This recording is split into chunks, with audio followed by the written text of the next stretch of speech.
Eilen saatiin Elisalta semmonen viesti Instaan, että on lähtenyt lenkki tälleen rikki, ja että mitäs nyt tehdään ja mistä tää johtuu. Tää johtuu ensinnäkin siitä, että tää on ollut tuolla välissä ommeltuna. Siinä on, kuten näette, niin ihan kauhea määrä kaikenlaista, mikä on pitänyt kiinnittää muutamalla tikillä. Ja tää ei nyt ole osunut ihan kohilleen sinne väliin, eli näin voi käydä. Jos sulla käy näin ja sun mekko on tämmöstä kovakangasta, tää on organzaa. Meillä ei ole mitään organzasta ollut koko syksynä myynnissä.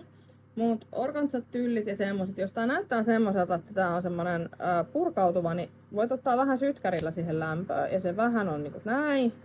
Se tekee siihen vähän kovan pinnan. Ja nyt se on helpompi ommella ja se pysyy paremmin. Ja niin, tervetuloa vaan mun ompelukouluun. Nyt ommellaan punaisen langalla. Mulla on melkein parsineulan paksuinen neula, koska mä oikeasti käytän hirveästi näitä isoja, kun mun silmälasit on vieläkin siellä silmälasikaupassa. Ja punaista lankaa nyt käytän sen takia, että te näette mitä mä teen. Mä otan ensin tästä, koska tää on nyt tosi hankalassa paikassa, kun tässä on toi vahvike, niin mä otan tähän vähän lankaa, pyörittelen tänne päätyyn. Toivottavasti te näette, mä en ole aikaisemmin koskaan ommellut sille, että mulla on ollut kamera tuossa statiivissa. Niin katsotaan kuin meidän tässä hommassa käy. Toivottavasti saadaan teille kertalaakista hyvä video. Nyt mä vahvistan tätä päätä sen verran, että mä voin olla siis vähän varma, että tähän tulee tämmönen stopperi. Käyttäkää sen mekoväristä lankaa.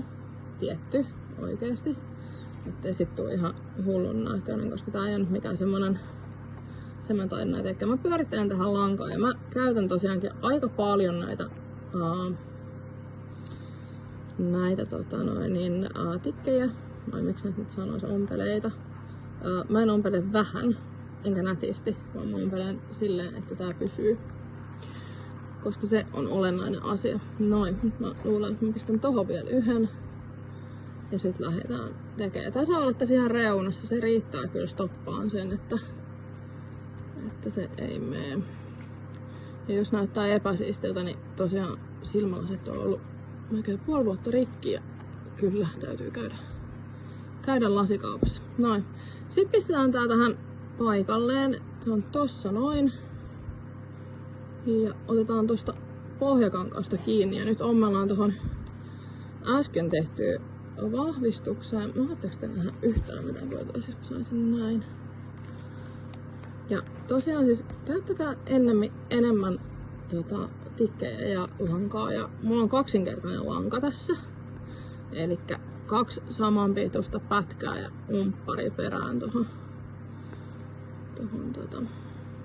hommaan. Ja tämä toistetaan niin kauan, että tulee semmoinen luottamuksellinen fiilis siihen, että tää pysyy tässä. Nyt otetaan vielä toi reuna tonne nätisti niin, että se ei tuu tuolta yli laidan.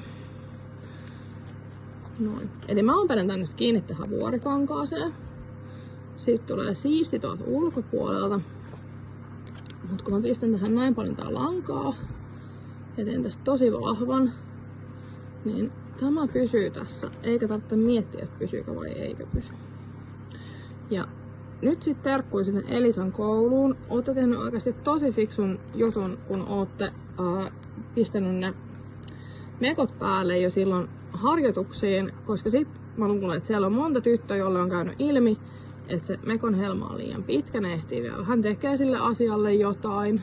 Ja jos siellä on muitakin lenkkejä paukkunut, sehän on myöskin yksi asia, että olkaimia menee rikki. Tansseissa tosi paljon just sen takia, että ne on tosi hennosti kiinni ja sit sattuu käymään vielä silleen, että joku astuu siihen päälle, niin siihen tulee tosi kova paine. Jos tää nyt sattuu olemaan joku lukion fysiikan maikka siellä vapaana, niin vois kertoa, että miksi näin käy. Vois puhua vähän paineesta, koska mä luulen, että osaisitte selittää sen paremmin kuin minä, että miksi siihen kun tulee kova paine, kun astuu päälle, niin sit menee rikki. Mut noin. Tästä alkaa olla nyt aika valmis. Tähän on mennyt aikaa tähän ompelemiseen 4 minuuttia. Mä sanoisin, että ottakaa ihmeessä kaikki vanhojen tanssit nyt mukaan se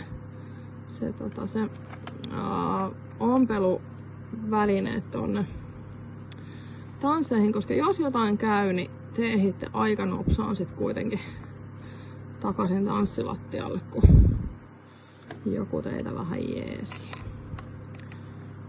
Koska jollekin varmastikin käy jotain, se on vähän semmoinen melko varma juttu. Noin, 1 tikki vielä.